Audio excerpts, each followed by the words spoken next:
రెండు కరేపాకు చెట్టు అంతా కూడా ఇలా వంగిపోయింది. గాలికి వర్షానికి అంతా కూడా కరేపాకు చెట్టు అంతా కూడా వంగిపోయింది. తాడు దిగిపోయింది, చెట్టుకు పెట్టేసింది. గోవింద ఓం నమో వెంకటేశాయ. ఈరోజు వెంకటేశ్వర స్వామికి అయితే తులసి దళాలతో పూజ చేసుకున్నాను.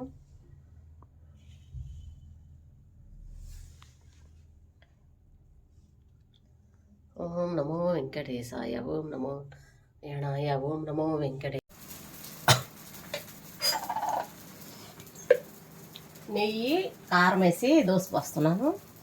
చాలా బాగుంటుంది. ఇగో నెయ్యి అయితే ఇంట్లోనే ఉంది. నెయ్యి ఎక్కువ వేసేసి తర్వాత కారం వేసేసి అబ్బా సూపర్గా ఉంటుంది. ఇదైతే నెయ్యి కారం దోశ.